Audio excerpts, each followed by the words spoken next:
Hi guys, welcome back to my channel. It's Chichi here once again. I'm inviting you to watch my part 2 of Chit Chats with Jane. She talks about the keto diet, lymphedema, and lipedema in this vlog. So what is this keto diet? What do you eat if you have a keto diet? So a keto diet it's basically you're not using any carbohydrates and you're not using any sugar. So you can't have legumes, you can't have bread, you can't have flour, you don't have sugar, you don't have anything that's going to turn into a sugar in your diet. So you would not have anything that's grown under the ground. So no sweet potato or pasta, rice, bread, it's all that. So you're basically eating a protein and a salad or vegetables that are not in that underground group. Wow. How are you coping without sugar in your diet? You go through a bit of a detox when you go off sugar and carbs. So I long ago haven't gone to supermarket stuff because really everything's just full of fillers and sugars and processed things that are marketed. So we just eat whatever we can fresh out of our garden and buy salad and veggies, certain ones. So in your keto diet, you only have to eat protein.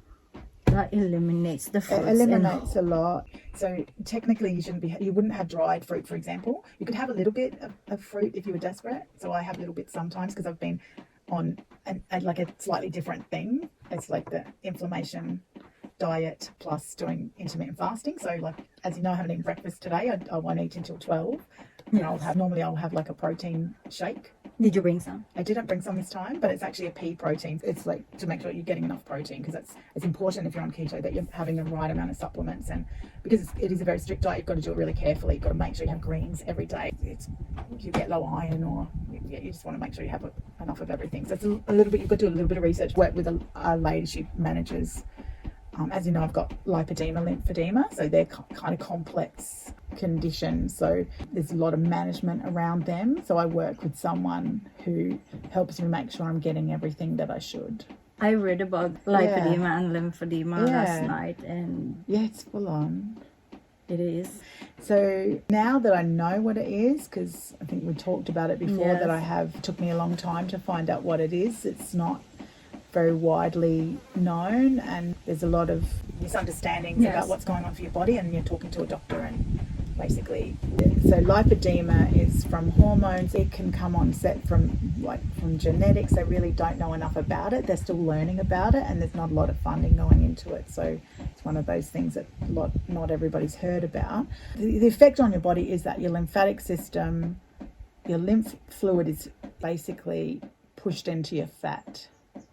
And once that happens, your fat becomes full of lymph fluid and becomes hard and stagnant, and you can't lose that fat. And the reason it's doing that is because your skin is not working the way it should by pushing your lymphatics around. So if you leave it for too long, which happened with me because nobody told me what it was, because you have a lot of pain, it affects your mobility long term, it affects skin disorders. It's like a whole gamut of things that it puts extra stress on your heart. There's a lot of things that go with it. So the management, there's different types of management, but one of the main things you have to do is wear medical compressions every day, and that holds your skin to be firm and helps your lymphatic system push the fluid back around the way it needs to go, because that's your elimination process. It's through your lymphatics pushing it through. You also have to have a special lymphatic drainage massage, and that's for stimulating your lymph system. You have to drink a lot of water, make sure you're having enough supplements, be on a special diet, do exercises that support your joints. It's very complex. If you catch it early enough, you can have water assisted liposuction. It's it's kind of the best technology comes out of Germany. They're the best people, so you want to pick a surgeon that's been trained by them. That's from Germany. So it's quite well known in places like Europe and recognised, been there for a long time because it's been around for a long time. So it's not recognised in Australia? It doesn't have a Medicare number, which means you can't get help with lipedema. You can't get assistance in any form because it's considered a cosmetic surgery, which it is not. It is not.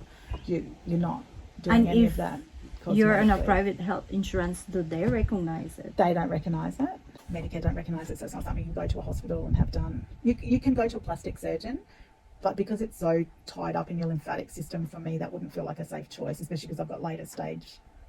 So I would not want to risk that. I would want to have the proper water assisted liposuction, not just a cosmetic surgeon. Because if I was going down that road, which I'm unsure, I'm still deciding what I'm doing. If I was going down that road, I would want to have the best case scenario, so I'm not going to get nerve damage or have effects on my lymphatic system, which always needs help every day. Like I'm working on that every day. What sort of exercises you can do? So the To exercise alleviate that the pain? so to alleviate the pain, you need to try and get your weight down as much as you can, the non-lipedema weight.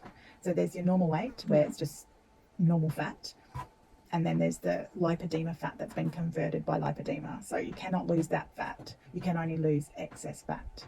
So you have to always try and not gain weight, because you don't want any weight to be converted into extra lipedema fat. That's the first thing, because Yeah. it's a progressive condition and you have to manage it or it keeps progressing. You want to just hold it at bay as much as you can. So if you catch it early stages, you really can live a normal life. But once it's kind of later stages, the exercise you need to be supported exercises, so that you're not putting your body under extra stress. You're not like, so you should be like water exercises where you're doing exercises in the water. So I do certain movements in the water that support my joints, and then I do on the spot swimming. That's what I do in my pool, because it doesn't, everything's supported and you're getting a really good workout, but you're getting supported resistance, because you want resistance to support your bones, because you know you don't want to have bone problems later. You want to support your frame, Yes. but you want for your body to be supported. Does that make sense? Is that aqua aerobics? Well, I've you seen could that do in the aqua Instagram. aerobics, but I just do swimming. I do on the spot, running on the spot in the water. Yeah. And I have pool things that I can tie to the sides of my pools and swim on the spot. So I do that.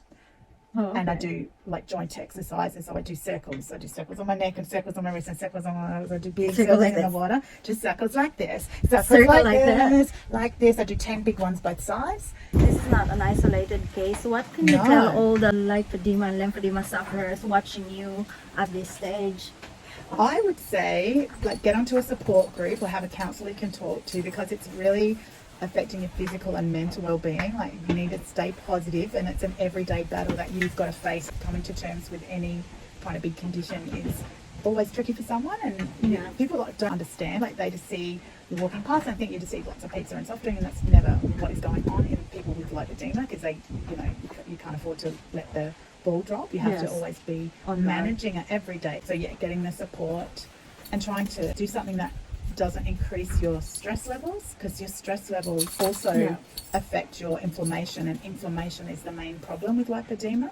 So inflammation is stopping your lymphatics working, and it's affecting so many different things. So for me, my practice is to do meditation every night. I do a meditation. This morning I got up very You did? early and I sat in the sun while the sun was rising. I did a meditation in my chair. It was very beautiful in this bush setting. So like, I believe that your mental well-being and your personal peace is just part of self-care. So that's Yeah. what works for me. With ladies with lipedema, there's not a one-stop fits all. Every single person has to find the fit for them, Yes. and really no one else can make the choices around that. What can you tell yourself, like in the future, in 1 year or 2 years' time? What can I tell myself? Well, now that I'm managing this condition and feeling like I'm getting better each day, getting stronger and working with it more, I want to be more mobile. My goal, my personal goal is when I come camping, for example, is I'll try one thing. So week before, when Angus turned 50, for example, we went and did some fossicking, found some nice gemstones, and I went kayaking. So I've always was a person who climbed mountains and did yoga. So for me to not be able to move my body the way I want to is a really big thing. I Yes. get upset because it's hard. So my big goal is to be able to not climb, but do more trekking. That's what I want to do again. That's my goal. In 1 or 2 years' time, do you see yourself as a vlogger? Oh, who knows? Maybe, who knows? For example, you'll be a vlogger. How will you introduce yourself to the world? I have not ever thought about it, really. Probably here I am. I don't know that I'll do vlogging. I certainly see myself as a crafter. I'm definitely going to be doing crafts. I'll always do that. Well, Jane, thank you so much. Oh, It's thank you more so of a much. Personal level. Very personal. Yeah, that you shared your condition and your relationship, and hopefully one day we can check on your camper trailer. Oh, yeah. Hopefully one day I'll clean it up. Yeah, one day. See you in my next.